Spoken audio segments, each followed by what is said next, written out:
ঢাকা, চট্টগ্রাম, বগুড়ায় ১৩টি পথে ১৪টি বাস নিয়ে নারীদের জন্য পিঙ্ক বাস সার্ভিস শুরু। দ্বিতীয় সংবাদ, ব্রাহ্মণবাড়িয়ার নাসিরনগরে এক কিশোরীকে ধর্ষণের অভিযোগে সালিশে কান ধরে 7 বার উঠবসের শাস্তি। নারীদের জন্য নিরাপদ বাংলাদেশকে পিঙ্ক বাস সার্ভিস উদ্যোগ নিয়ে সম্ভব কিনা? আপনি যে দুইটি সংবাদ পড়লেন, দুইটি সংবাদ পরস্পর সম্পর্কহীন, একটির সাথে আরেকটি সম্পূরক নয়, কিন্তু দুইটি সংবাদের মধ্যেই আমলে নেওয়ার মতো বা গুরুত্ব পাওয়ার মতো যথেষ্ট কারণ আছে। প্রথম কথা হলো যে, এটা আমি বহুবার বলছি, আজকে আবারও বলি, একটা সমাজের অগ্রগতি বা সমাজের হেলথ বা একটা রাষ্ট্র কেমন আছে এটা আপনি বুঝবেন কিভাবে? সেটা বোঝার একটা সহজ ইন্ডিকেটর হলো সেই সমাজে নারী এবং শিশুদেরকে কিভাবে ট্রিট করা হয়।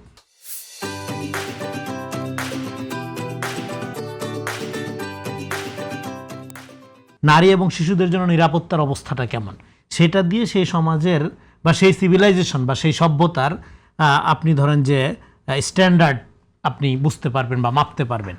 তো সেক্ষেত্রে আমাদের এখানে সমাজ মোটামুটি নারী এবং শিশুর বিকাশের জন্য যত রকম প্রতিবন্ধকতা সম্ভব সবই তৈরি করে রাখা আছে, সবই আপনি খুঁজে পাবেন।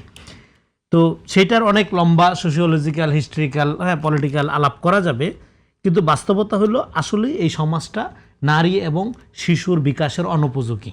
এটা বাস্তবতা। অনুপযোগী না, ভালনারেবল বলবো আমরা। অনুপযোগী, এখানে নারী এবং শিশুর জন্য ক্ষতি করার বরং, রাইট, ভালনারেবল বলতে পারেন আপনি, রাইট।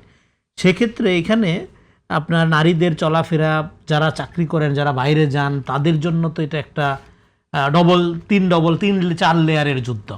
প্রথমে সংসার দেখাশোনা করা, সেখানে তারপরে আবার কর্মস্থলে কাজ করা, এবং যাতায়াতে রাস্তাঘাটের যে আপনার হয়রানি সেটা।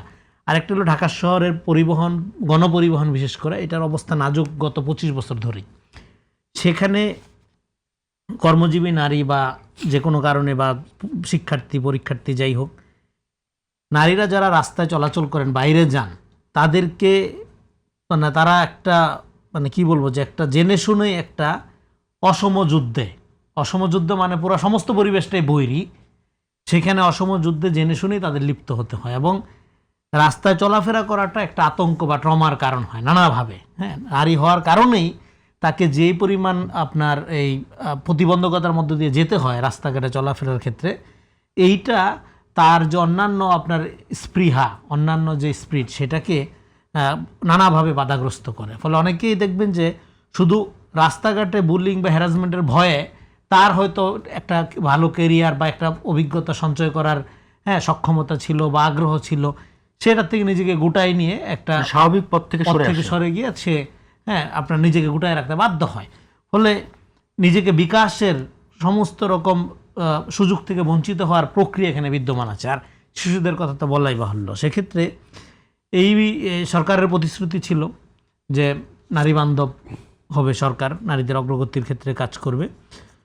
সেই প্রতিশ্রুতির ক্ষেত্রে আপনার এটা একটা নিশ্চয়ই শুভ উদ্যোগ। এখন এই উদ্যোগের চ্যালেঞ্জ আছে অনেকগুলো, এবং এই চ্যালেঞ্জটা শুধু উদ্যোগটা নিলেই হবে না, এটা প্রপারলি যেন গাড়িগুলো চলে, যারা যাত্রী তাদের সেবাগুলো যেন নিশ্চিত করা হয়, এবং পুরো পরিবহন সেক্টরের যে অরাজকতা সেইটাকে পাশ কাটিয়ে বা সেইটা যাতে কোনোভাবে এই পুরো প্রকল্পকে ক্ষতিগ্রস্ত না করে, এবং এই জিনিসটা যেন চলতে পারে, এবং সেবার মানটা যেন দিন দিন আরও উন্নত হয়, অবনতি না হয়ে, এই প্রক্রিয়াগুলোর এই সতর্কতাগুলো আমাদের রাখতে হবে, এটা একটা।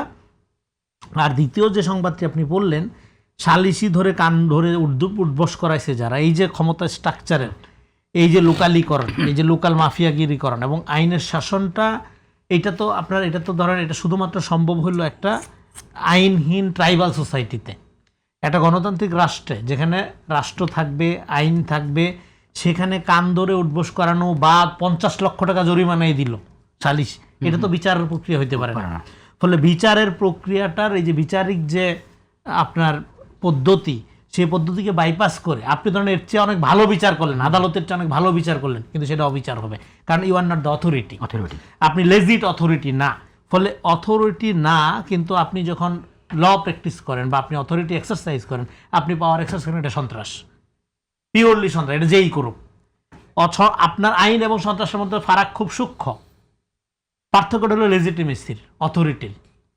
যেই সালিসি প্রক্রিয়ার মধ্যে দিয়ে আপনার কান ধরে উঠবোস করানো হয় বা 10,000 টাকা 50,000 টাকা 50 লাখ 50 কোটি যাই করা হোক না কেন, ইউ আর নট অথরিটি, আপনি অথরিটি না যতক্ষণ পর্যন্ত রাষ্ট্র আসতে। ফলে এই যে রাষ্ট্র অথরিটির বাইরে অথরিটি ক্লেম করে যারা এই ধরনের প্রক্রিয়া মানে বিচারিক বা আইনি প্রক্রিয়াকে ক্ষতিগ্রস্ত করছে, তাদের সহ দ্রুত বিচারের আওতায় আনা উচিত।